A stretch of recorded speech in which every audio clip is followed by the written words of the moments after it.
Bonjour, voici maintenant le deuxième épisode des histoires des agricultures. On va commencer par l'extension de la révolution agricole néolithique. Cette extension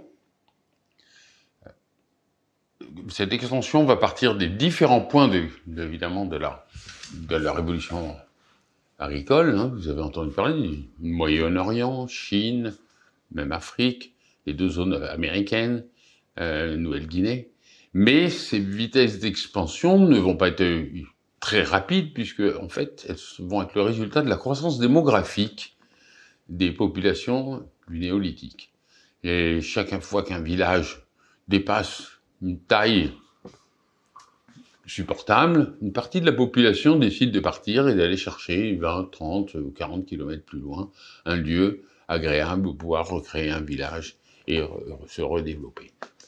Ce qui fait que l'extension de la révolution agricole néolithique se fait d'environ 1 kilomètre par an. Alors, quand on fait les calculs, on se dit 1 kilomètre par an, ça fait à peu près 30 kilomètres par génération. Donc, en effet, ils se séparent, ils vont 30 kilomètres plus loin, et puis, de village en village, ils se répandent. Deux principaux points sont des points de rayonnement. Le premier, le plus important, c'est celui du Moyen-Orient, et le deuxième, c'est le chinois. Les raisons sont extrêmement faciles à expliquer en termes géographiques. Du Moyen-Orient, vous pouvez partir partout. Vous pouvez partir jusqu'en Europe de l'Ouest. Vous pouvez partir vers les steppes de l'Asie centrale. Vous pouvez partir vers la Chine. Vous pouvez partir vers le sud-est asiatique.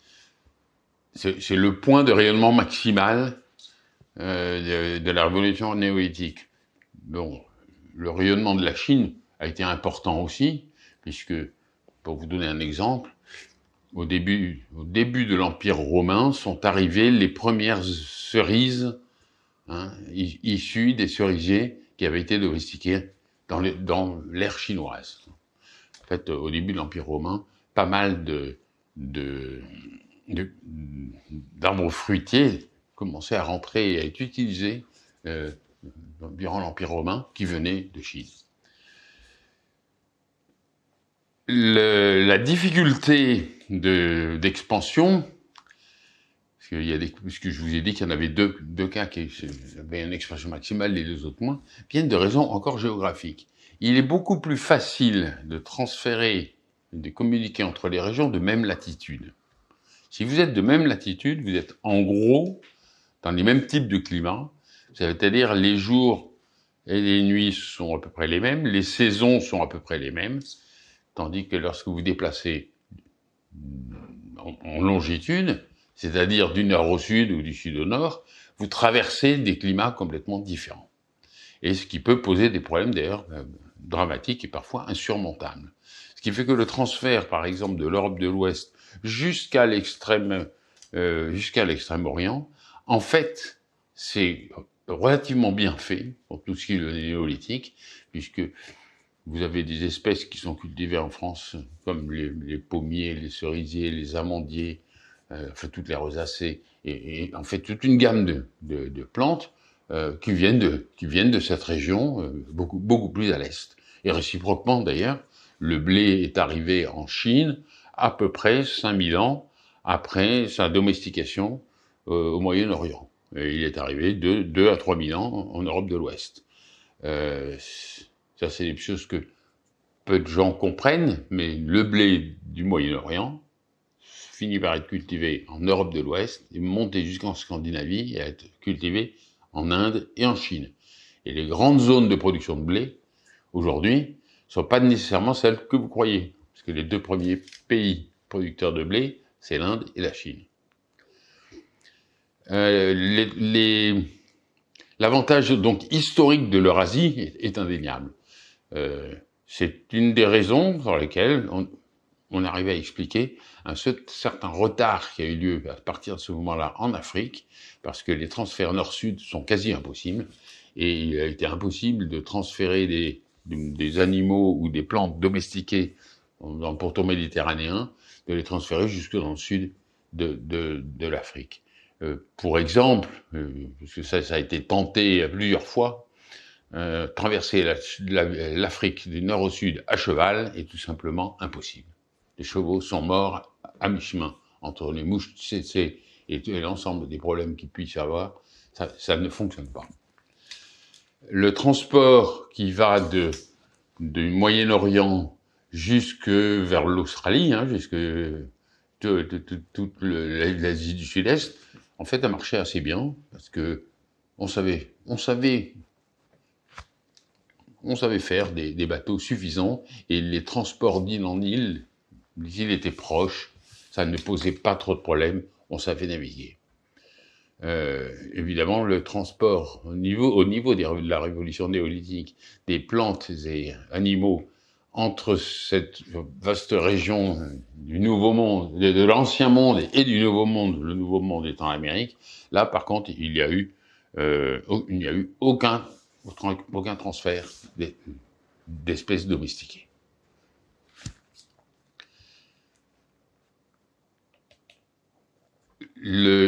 Parmi les obstacles, parce qu'il y a des obstacles qui empêchent que ça circule, le climat, lui, il unifie évidemment, et il fragmente aussi. Je vous ai parlé de l'axe est-ouest par lequel tout circule facilement, et de l'axe nord-sud par lequel c'est plus difficile, mais il ne faut pas oublier, parfois, il y a des forêts, il y a des montagnes, il y a des déserts, qui sont autant de barrières, et qui permettent de comprendre pourquoi des circulations ont lieu ou n'ont pas eu lieu.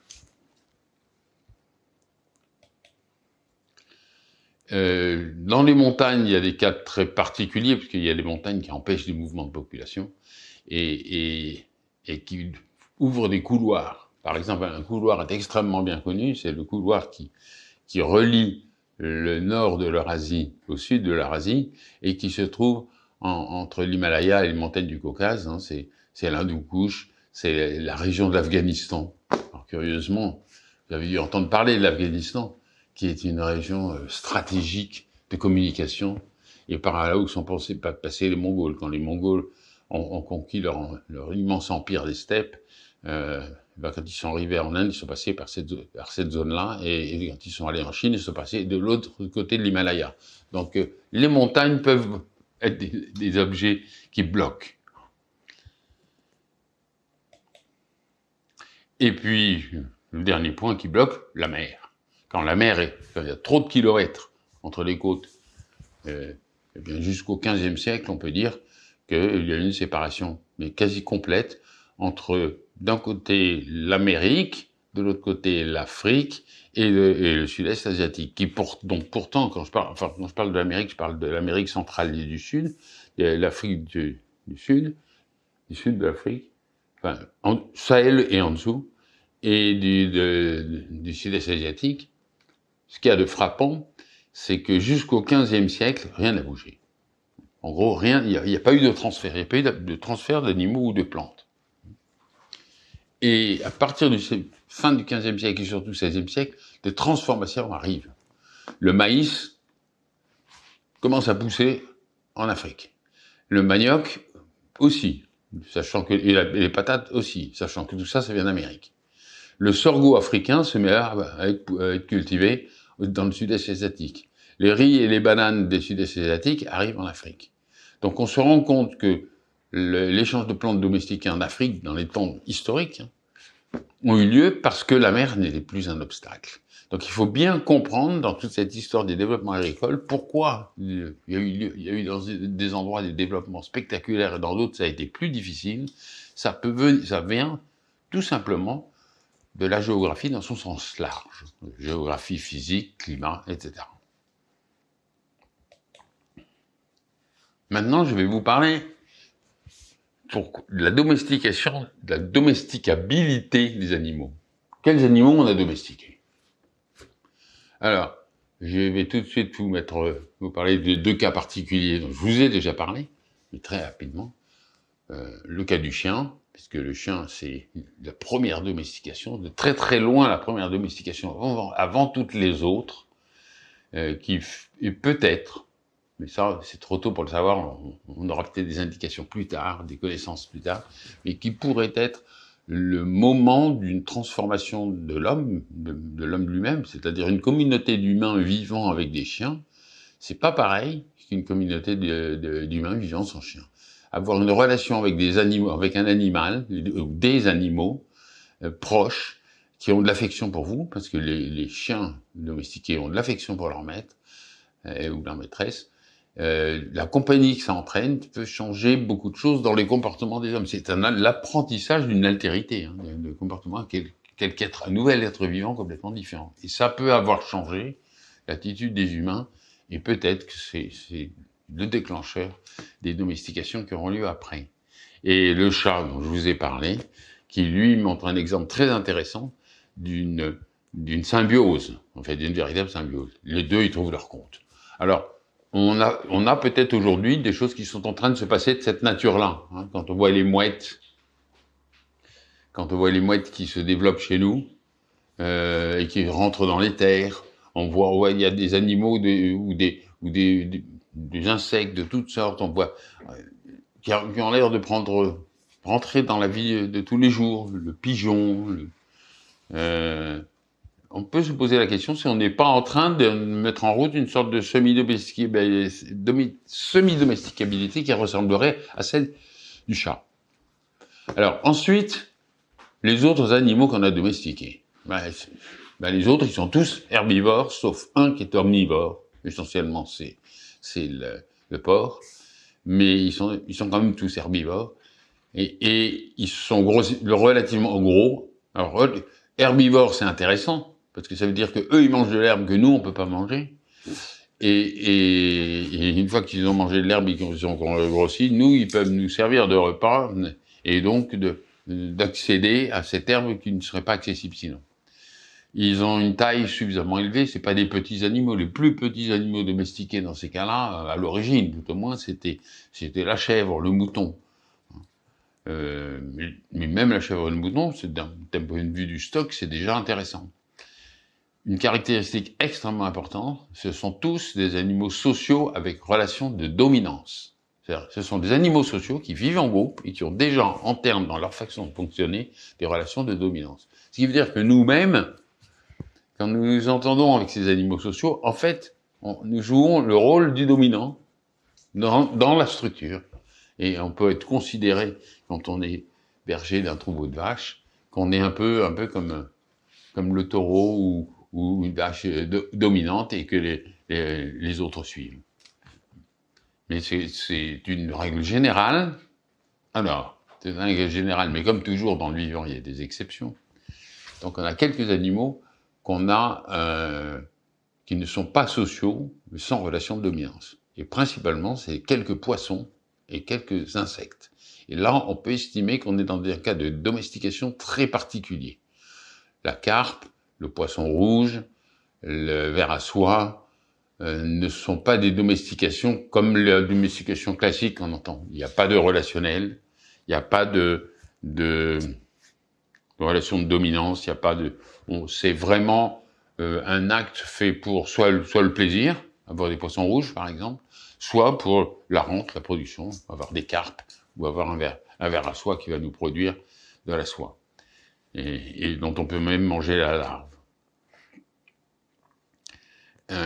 Donc je mets à part ces animaux non sociaux, hein, qui sont des cas très particuliers, mais si on reste dans les animaux sociaux, leur autre aspect, c'est qu'on veut un comportement pas ou peu agressif. C'est-à-dire, s'il est agressif, il faut qu'il y ait une variabilité dans la population, et ce sera toujours les moins agressifs qui seront sélectionnés d'année en année. Le choix est de faire des animaux complètement intégrés dans la vie humaine et qui ne s'attaquent pas aux humains. Ce qui est aujourd'hui le cas, il n'y a aucun animal domestique qui a priori s'attaque aux humains. S'il s'attaque aux humains, c'est dans le cas de certains chiens en particulier, parce qu'ils sont éduqués par leur maître pour être agressifs. Mais sinon, c'est pas le cas. Et puis, il y a une dernière caractéristique qui paraît surprenante, voire amusante à certains, c'est qu'il faut qu'ils soient capables de se reproduire en captivité.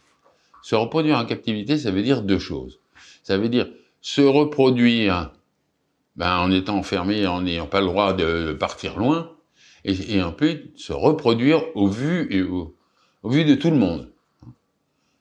Vous avez vu que les vaches, les moutons, tout, que lorsqu'ils se reproduisent, que vous soyez là ou que vous soyez pas là, ça ne perturbe pas. Les chevaux, c'est pareil. Hein. Les animaux que nous avons domestiqués ne se soucient guère. Si on s'occupe, si on les regarde, on peut même les observer se reproduire et ça les perturbe pas. Il faut savoir qu'il y a beaucoup d'espèces vivantes qui ne supportent pas ça. Il y a des gazelles, par exemple, des espèces de gazelles qui ont besoin pour créer le couple, de partir faire une longue balade sur des kilomètres pendant des journées avant de revenir pour former leur couple. Et il y a des animaux aussi, par exemple, le coq de bruyère, qui ne supporte pas qu'on le voit copuler. Il faut qu'il fasse ça en catimini, et même si des touristes qui se baladent pour voir les coqs de bruyère arrivent au moment où il aurait envie de se reproduire, il arrête illico. Donc on peut même mettre en danger des espèces sauvages comme ça, à vouloir trop les visiter, si celles-là ne supportent pas qu'on les regarde dans leur vie intime. Voilà, donc vous calculez ça et vous vous dites, parmi toutes les espèces qui existent, combien y a-t-il de candidats? Alors il y a des gens qui se sont amusés à calculer quels étaient les candidats possibles de toutes les espèces qui ont pu exister en parallèle avec l'espèce humaine. Donc là c'est Jared Diamond, il a fait son calcul, il est arrivé qu'en totalité, il n'y a pas plus de 150 candidats. Ça ne veut pas dire qu'ils vont être élus, mais il est impossible, il n'y en a pas plus de 150 possibles. Et qu'un certain nombre s'avère finalement impossible, pour d'autres raisons. Les 9 dixièmes ont été domestiqués en Eurasie. Il y a 14 domestications universelles. En gros, il y a une vingtaine de mammifères et une dizaine d'oiseaux. Donc il faut se rendre compte que la domestication des animaux, c'est un très faible nombre d'animaux par rapport au nombre totaux d'animaux existants en parallèle avec la vie humaine. Alors ensuite, comment ça a pu se passer? Ce qu'on vous découvre, c'est qu'il n'y a pas de règle commune. Hein. Je vous ai déjà parlé du chien, je vous ai déjà parlé du chat. On pourrait parler de la chèvre, où il semblerait que les chèvres étaient plutôt intriguées par cette espèce bizarre verticale, et qu'ils étaient plutôt attirés, et que ça a pu se faire plus ou moins facilement. Il ne semble pas non plus qu'avec la vache, il y ait eu des choses assez compliquées, puisque mais c'est un événement qui a eu lieu dans un lieu très particulier, très précis. Donc, en fait, on ne sait pas très bien, hein, si on prend les espèces les unes après les autres. Surtout les premières. Après, c'est plus facile à comprendre parce que c'est arrivé plus tard. Et donc, bien comprendre que chaque cas est spécifique, il y a eu deux grandes vagues, on peut dire. Une première vraie vague, qui sont les premières domestications liées au néolithique. La chèvre, le mouton, la vache, le cochon. Et puis d'autres qui ont eu lieu en connaissance de cause. Alors, on avait compris qu'on pouvait domestiquer, donc on se met à regarder tout ce qu'on peut domestiquer. Et évidemment, il y a eu un certain nombre d'espèces qui ont été domestiquées. Je prends l'exemple du lapin. Le lapin est un animal qui a été domestiqué il y a très peu de temps. C'est entre le 11 et le 13e siècle. Il est d'origine d'Espagne. Et il a tellement été intéressant, on l'a trouvé tellement bien qu'on l'a même installé en Angleterre et en France pour le chasser, le pauvre. Et il faisait ses terriers, et on domestiquait des chiens spécifiques de terrier pour aller chasser le lapin. Et ça, c'est une des dernières domestications animales. Il y a une domestication animale qui semble en cours aujourd'hui, c'est l'autruche. On ne sait pas encore si on y arrivera, mais bon, on veut bien que c'est en cours. Si je devais résumer les raisons des domestications des animaux, comme il n'y en a pas beaucoup, finalement, je dirais que chaque domestication est un long récit original et qu'on pourrait, certains s'y sont attelés, certains ont commencé, raconter ce qu'on peut comprendre de l'histoire de cette domestication. Enfin, celle du cheval est assez extraordinaire, celle du ver à soie est tout à fait stupéfiante, la poule aussi est intéressante, le lapin, je vais vous en parler. Chaque fois, c'est des cas particuliers. Et là, c'est quelque chose qui est vraiment frappant. Il n'existe pas de domestication dont on puisse donner une règle générale, sauf les grandes règles initiales que je vous ai fournies au début.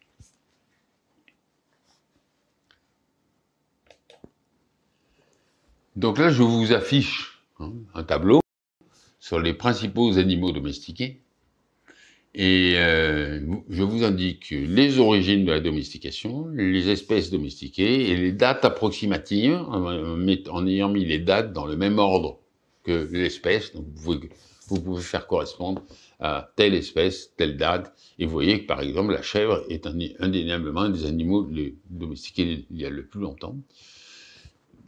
Je vous présente l'Asie centrale, la Chine, l'Amérique centrale, l'Égypte, la vallée de l'Indus, l'Asie du Sud-Est, le Sud-Amérique, le Sahel, l'Arabie, l'Asie du Nord, l'Europe. Alors, ce qui est frappant de voir, c'est que finalement, on a gardé nos deux pôles dominants, c'est-à-dire ces grands, en gros, en Chine et au Moyen-Orient, qui en a le plus, qui a été domestiqué, mais le cheval vient d'Asie centrale, le chameau aussi, le yak aussi.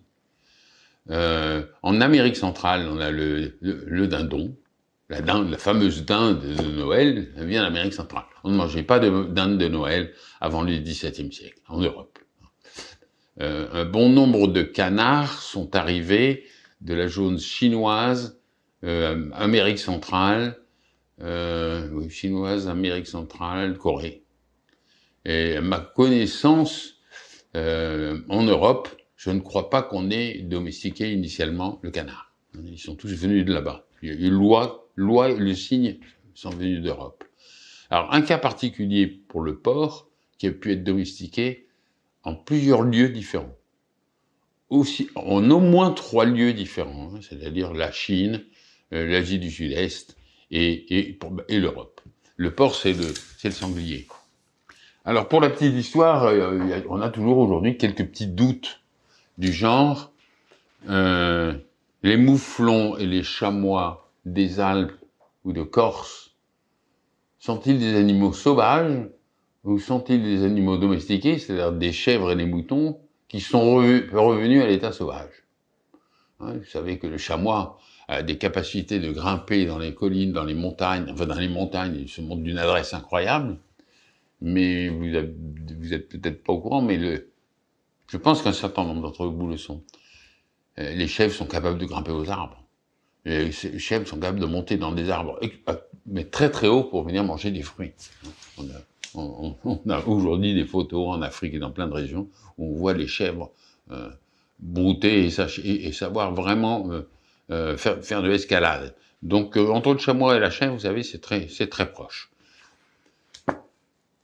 Voilà, donc sur ce tableau, vous voyez aussi que j'ai mis en gras de ce qui est toutes les domestications universalisées, c'est-à-dire qui ont pris une expansion planétaire, et puis en italique des domestications dites non relationnelles. Hein. Je vous l'ai dit, la carpe, le poisson rouge, le ver à soie, ou l'abeille. Les domestications universelles, ce que vous constatez, c'est quand même, elles viennent soit de Proche-Orient, Chine, Amérique centrale, Sud-Amérique, et une du Sahel. Il y a peu d'autres, si le champ, mais sinon c'est ça les grandes zones.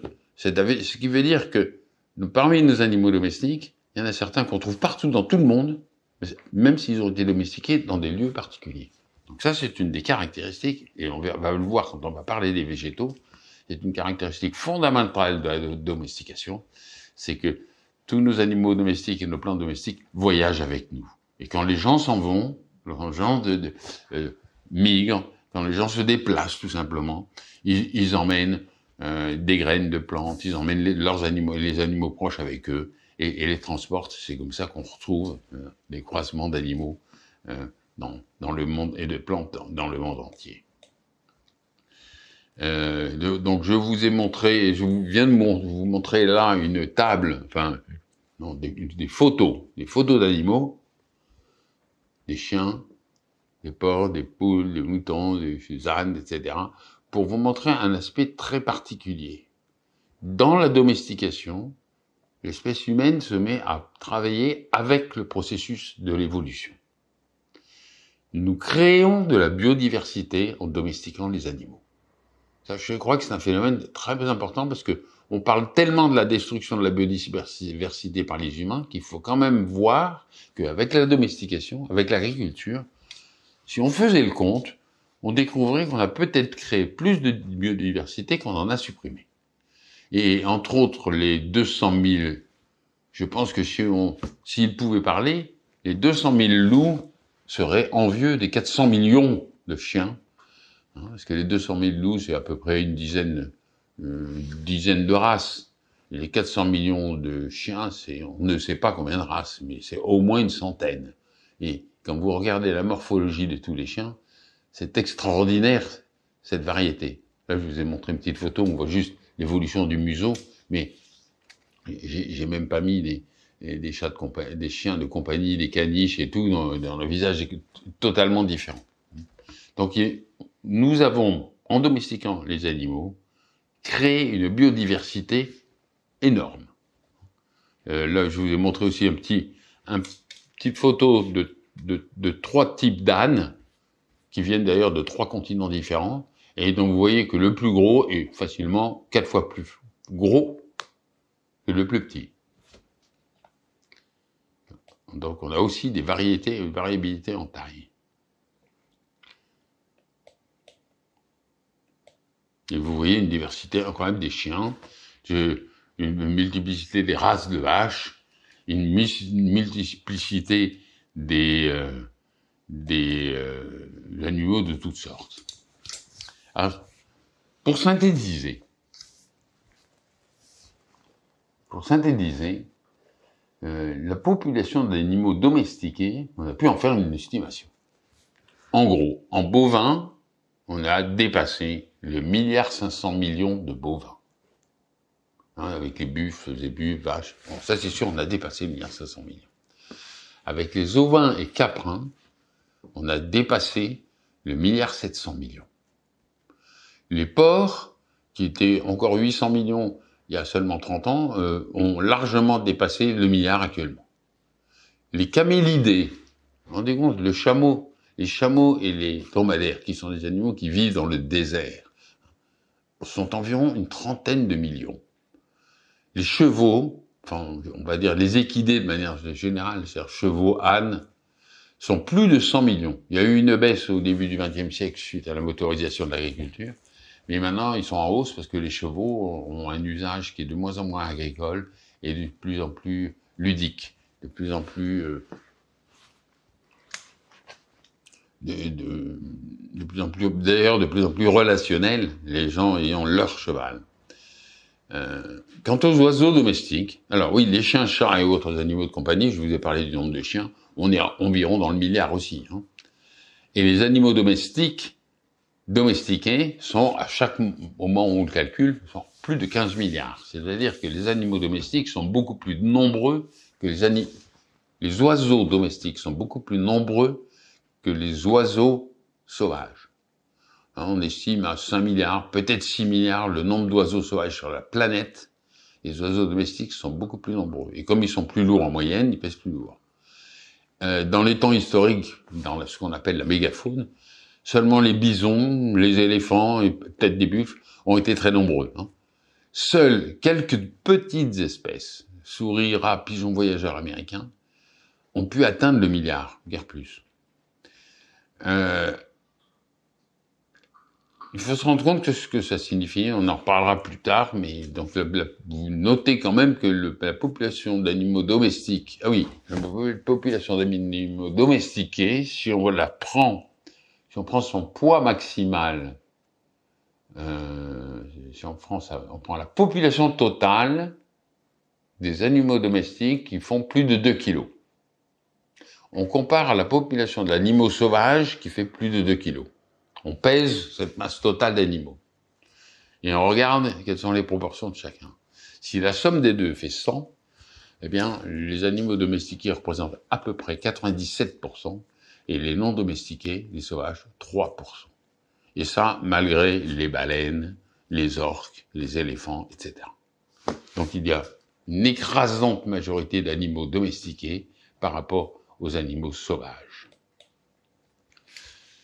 Ah, voilà, si vous voulez en savoir davantage, si vous voulez élargir vos connaissances sur ce sujet et en même temps lire un texte qui dépasse largement le cadre de l'agriculture, vous pouvez lire Jared Diamond de l'inégalité parmi les sociétés. Je peux vous garantir que le voyage dans le temps avec cet ouvrage ne vous laissera pas indifférent. Il se lit comme un roman. Il a déjà été lu par beaucoup de monde. Et vraiment, si vous l'avez pas lu, c'est le moment. Bon, au prochain épisode.